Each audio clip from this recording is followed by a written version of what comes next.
Lammii tuumaa waan qabuun gargaarsa deeggarsa lammiidhaa iyyaa walillaasa deebisaa qabsiisa.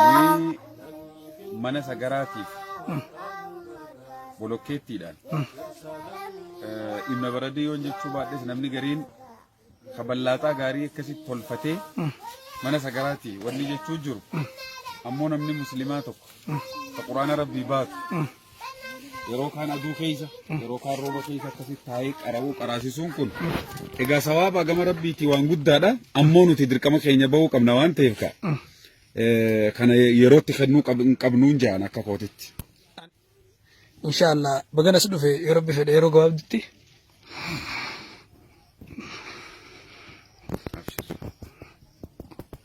مسجد تكون إنجالا إن شاء الله. أوبسي وما أوبسي الجمال أبشرها إن شاء الله. جزاكم الله خير. ربي سر الراحة جالت. بسم الله الحمد لله الصلاة والسلام على رسول الله. ربي الراحة جالت. ربي الراحة جالت. متى كينيا كان حقيقة دبّتشوا تيجافن دبّي كانت تيم وكانت تلينو بني. أما يقدر فنيكونو إمامنا في كبتشوا الدبان شيء جمال استي كسم إنجنير عبد الرحمن حسين.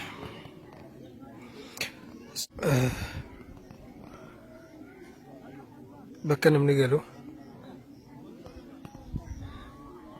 أنس مسجدة الدت صلاتني في الدجول تقرأسني باي قدار النني أمو مني نمنقلو خنا فكات أنا ومن خيسني إن شاء الله أقمتك أجلدن أقمتك ما تيمي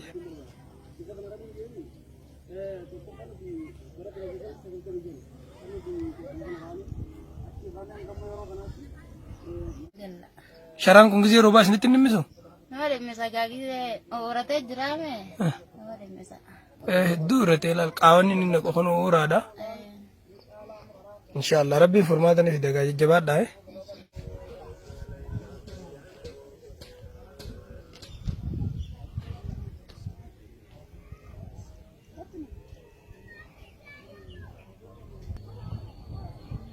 Syekh magalan tu mal janti makan sih? Magala Dambi janti. Magala Dambi ti. Mannen heddu jira mo abba warra meeqas jira? Abba warra walumaa galatti ana keenya kana keessa warri amma akka kana sharaadhaa fi waan adda addaa keessa jiru abbaa warraa 1,500 gaha. As bakka magaalaa Dambii kana immoo ganda lamaa jiranii waliigalli isaanii abbaa warraa 800 fi wayii ka keessa hedduu rakkataan immoo abbaa warraa 250 raashinallee hin qabne jechuudha. Sagalmaan hin jirre. Kan immoo raashina qaban immoo kaan immoo raashina ni qabanii raashina isaanii gahaa miti jechuudha. Har'a kan nuti amma ni gargaarannee yaaluu jiru abbaa warraa 550 jechuudha. Bara amma warri kun eegama biyya isaanii gallakkisanii bahanii egaa aanaa kana dhufaniiyu har'a waggaa 15tti dhiyaatanii jiran. Subhaanallah. Ilmaan isaanii gaafa san amata 15 har'a fuudhe mana bahaa jechuudha kanatti. Kana mana bahee kun. والله وان قلبي انما بعدته متي. السلام عليكم ورحمه الله وبركاته.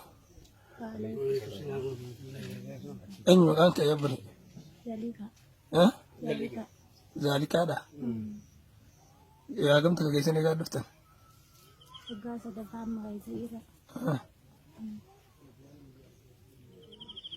جولي مين جولي جام. كسي جولين جانا سي في بمنات الجن ما سديتي كل من غيسن يجو اي غينيا ولما جولي دي سني سن عبد سو ربي ما مجرى شر جواد دار بزنا جويس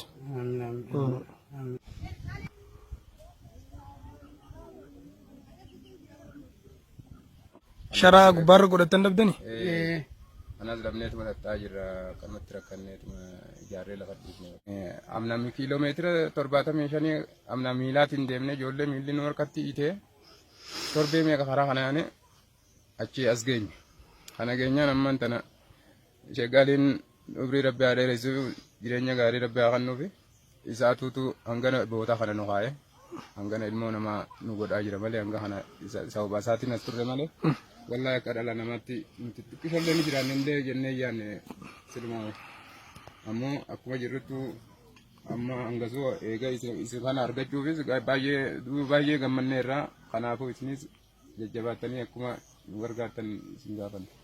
Bakki kun aanaa dhidheessaa naannoo magaalaa Dambii jaamti. Aanaa dhidheessaa naannoo magaalaa Dambii jaamti. Karaaleen isin argitan kun uummata lammii keenya godina Harargee Bahaatii fi akkasuma lixarraayis waliin dubbisanii bara Juneet Oromiyaa bulchu keessa aanaa dhidheessaa irra qubatanii akkanuma dhufanii asitti darbanii kutanii gaafa sana dachiillee utuu sirreessanii fi dachiin caffeetti taatee qubsumni isin ta'uufii dhabdee asirraa dooyyoo fi dagaagaa bakki jedhamtu kiiloomeetira 75 fagaatti beeytee karaa rakkisaadha.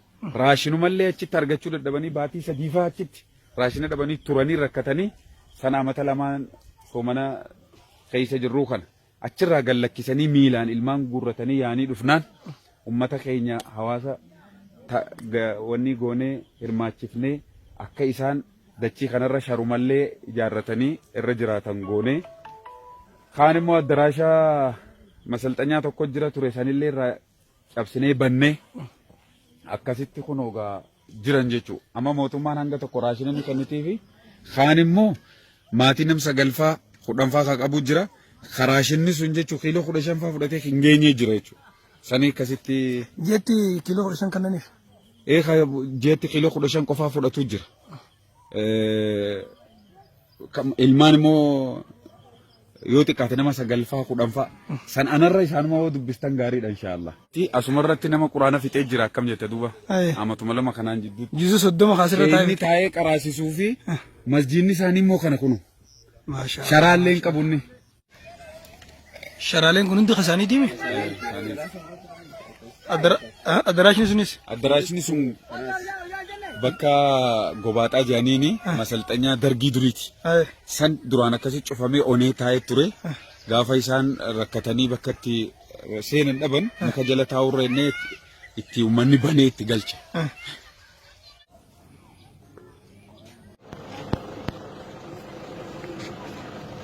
Nargisu.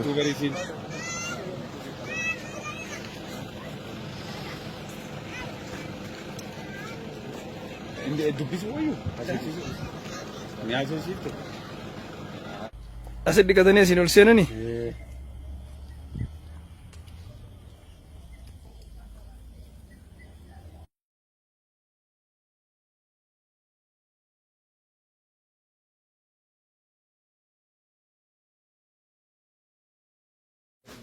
Assalamu alaikum warahmatullahi wabarakatuh midhaan kana garee alhayaatii fi akkasuma garee biiftuu islaamaa tajaajilamtu isaantu kintaala 100 hawaasa asitti rakkachaa jiru gargaarsa godhee akkasuma ammas kintaala 150 waldaa biiftuu waldaa tumsa baha oromiyaatu gargaarsa godhe.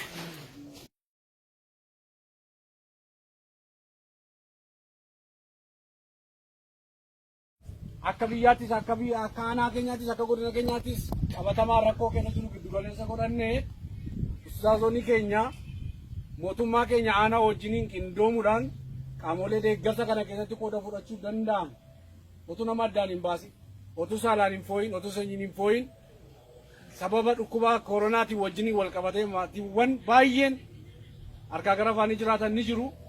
Yeroo kana immoo dhukkubichi akkuma ammanuu walirraa fagaadhaa isin jedhaa walirraa fagaachuu akka jirruu fi namni gadi ba'ee hojjechuu kan hin dandeenye maatiin harka qalleeyyiin baay'ee waan jiruuf deeggarsa kana sababeeffachuudhaan qaamoleen mootummaa paartii keenyaa abbootii amantaa keenya abbootii amantaa akka biyyaattis akka naannoottis qabnu gidduutti argamanii sagantaa kana saaqanii deeggarsa amma humna jara ka'umsaaf ta'u waan nu dhiyeessaniif nus akka bulchiinsa aanaatti baay'ee galateeffachaa maqaa keessanii fi maqaa kootiin akka hamileedhaan naa galateeffatanii jiru.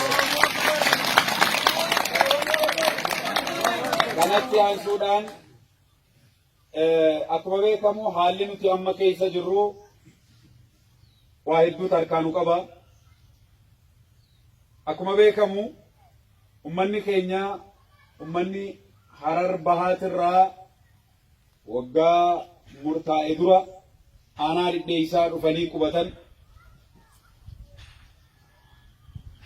bu'aan bu'ii hedduu dabarsanii har'a ga'anii jiranii bu'aan bu'ii dabarsitanii as geessan kana fuuldurri akkuma ifa ta'ee jiru namni hangi tokko isinirraa dhaqee akkuma bakka qabatee qubatee jiru isiniifis akka haalli mijataa jiru naannoo lixa Wallaggaa irratti kanuman quba qabu kanumaa wajji rakkoon haala yerootiin wal qabate waan harkaa isin qabuuf aftaamii fi hiyyeessaa fi dureessa kan hin jenne jechuudha sababa dhukkuba koronaa COVID-19 ka jedhamu kana jechuudha chaayinaa irraa ka'ee chaayinaatti rabbi uume akkuma aadamiin rabbiin gaafa duraa jannata keessatti uume achirra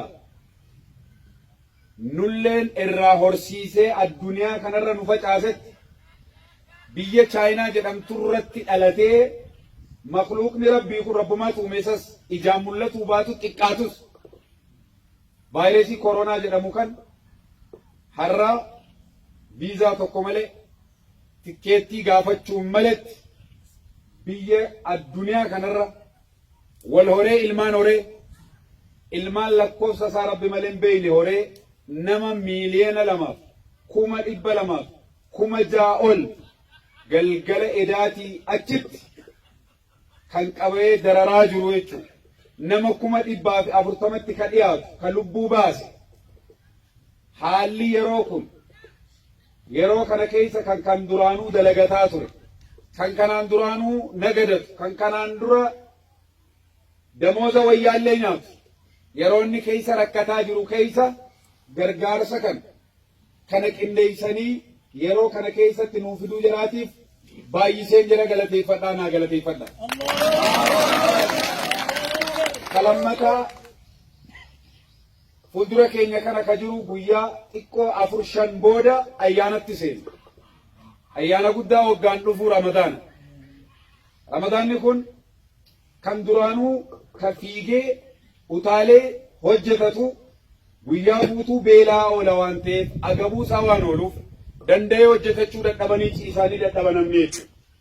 Kanaaf akkuma barsiifata amantaa Islaamaatti yeroo ayyaanni Ramadaanaadhaa dhiyaate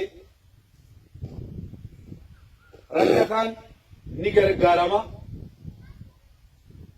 dhibamaan ni gaafatama, hidhamaan ni daawwatama jechuudha. Maaliif waan dirqama lammummaas ta'ee dirqama namummaas ta'ee dirqama amantummaatis waan qabnuuf jecha. Kanaafuu jala bultii Ramadaanaa kana keessatti hawaasni keenya Harargeetis ta'ee kanneen biroodhaa kan har'a gargaarsa kanarraa qooda fudhatan yeroo rakkinaa kana keessa yeroo namni qansiraa nama hojjechiifame mana cufatee ol galu kana keessa minaan kumtaala tokko dhiisaatii burcuqoo tokko argachuun ana biratti waan guddaadhaan jedha isin akka itti ibsitan hamilee keessan isintu beekaa jechuudha.